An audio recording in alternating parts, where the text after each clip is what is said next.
السلام علیکم ورحمۃ اللہ وبرکاتہ۔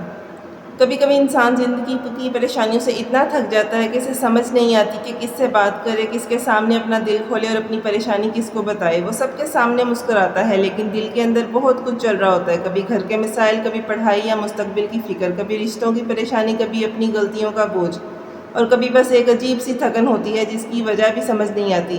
ایسے وقت میں دل سے ایک ہی بات نکلتی ہے، یا اللہ میں تھک گیا ہوں، اب مجھ سے نہیں ہو رہا۔ لیکن یاد رکھیں، آپ کا تھک جانا اس بات کی دلیل نہیں کہ اللہ نے آپ کو چھوڑ دیا ہے۔ اللہ آپ کی حالت جانتا ہے۔ آپ لوگوں سے اپنی پریشانی چھپا سکتے ہیں لیکن اللہ سے کچھ نہیں چھپا سکتے۔ آپ خاموش رہیں تب بھی اللہ جانتا ہے کہ آپ کے دل میں کیا ہے۔ آپ کسی کو نہ بتائیں کہ آپ کس تکلیف سے گزر رہے ہیں، تب بھی اللہ آپ کی کیفیت سے باخبر ہے۔ قرآن پاک میں اللہ تعالیٰ فرماتے ہیں، اور ہم انسان کی اس کی شعرک سے بھی زیادہ قریب ہیں۔ تو جب دل بہت بھاری ہو جائے، لوگوں کے سامنے خود کو مضبوط ثابت کرنے کی بجائے اللہ کے سامنے اپنا دل رکھ دیں۔ اپنی زبان میں دعا کریں، یا اللہ میں کمزور ہوں، تو مجھے مضبوط کر۔ یا اللہ میں پریشان ہوں، تو میری پریشانی دور فرما۔ یا اللہ مجھے راستہ نظر نہیں آ رہا، تو میرے لیے راستہ بنا دے۔ اللہ سے شکایت کرنا اور اللہ سے نا امید نہ ہونا الگ چیز ہے۔ غم محسوس ہونا انسان کی فطرت ہے۔ اللہ کے نیک بندوں پر بھی آزمائشیں آئی ہیں۔ حضرت یعقوب نے اپنے بیٹے کی جدائی کا غم برداشت کیا، اور قرآن میں ان کے الفاظ آتے ہیں، میں تو اپنی پریشانی اور غم کی فریاد اللہ سے ہی کرتا ہوں۔ یہ ہمیں ایک بہت ہی خوبصورت سبق دیتا ہے۔ جب دل بھاری ہو تو اللہ سے بات کریں، اپنا غم اللہ کے سامنے رکھیں۔ بے شک مشکل کے ساتھ آسانی ہے۔ سورۃ الشعراء میں اللہ تعالیٰ فرماتے ہیں، اور پھر یہی بات دوبارہ فرمائی گئی ہے، بے شک مشکل کے ساتھ آسانی ہے، یعنی مشکل کے درمیان میں اللہ کی رحمت کے دروازے بند نہیں ہوتے۔ اگر آپ تھک گئے ہیں تو کچھ دیر رک جائیں۔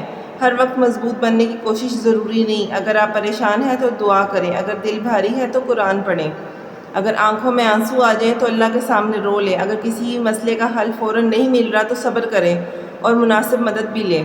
یاد رکھیں، صبر کا مطلب یہ نہیں کہ انسان اپنی پریشانی کو نظر انداز کر دے۔ صبر کا مطلب یہ ہے کہ مشکل کے باوجود اللہ سے اپنا تعلق نہ توڑیں۔ اپنی غلطیوں کی وجہ سے اللہ کی رحمت سے مایوس نہ ہو۔ کبھی انسان اپنی پچھلی غلطیوں کو یاد کر کے سوچتا ہے، میں نے بہت غلطیاں کی ہیں، شاید اللہ مجھے معاف نہیں کرے گا، لیکن یہ سوچ درست نہیں ہے۔ اللہ تعالیٰ فرماتے ہیں، اللہ کی رحمت سے نا امید نہ ہو۔ اگر آپ سے غلطی ہوئی ہے تو واپس اللہ کی طرف آئیں، توبہ کریں، معافی مانگیں اور دوبارہ کوشش کریں کہ اللہ کی طرف واپس آنے کے لیے کامل انسان ہونا ضروری ہے۔ ایک چھوٹی سی دعا، جب دل بہت تھک جائے تو اپنے الفاظ میں اللہ سے بات کریں، یا اللہ میرے دل کا حال تو مجھ سے بہتر جانتا ہے، میرے لیے وہ فیصلہ فرما جو میرے حق میں بہتر ہے، میری پریشانی کو آسانی میں بدل دے، میرے دل کو سکون عطا فرما، میری غلطیوں کو معاف فرما اور مجھے اپنی رحمت سے کبھی محروم نہ کرنا، آمین۔ اور آخر میں ایک بات ہمیشہ یاد رکھیں، آپ کی موجودہ مشکل آپ کی پوری زندگی نہیں ہے۔ آج اگر راستہ مشکل ہے تو بھی اللہ راستہ بنانے پر قادر ہے۔ آج اگر دل پریشان ہے تو بھی اللہ دلوں کو سکون دینے والا ہے۔ آج اگر آپ تھک گئے ہیں تو اللہ سے دور نہ جائیں، اللہ کے قریب جائیں، کیونکہ جب انسان کہتا ہے یا اللہ میں تھک گیا ہوں، تو وہیں سے ایک نئی دعا، نئی امید اور اللہ پر ایک نیا بھروسہ شروع ہوتا ہے۔ اللہ ہمیں ہر آزمائش میں صبر، ہر پریشانی میں سکون اور ہر مشکل میں اپنی مدد عطا فرمائے، آمین یا رب العالمین۔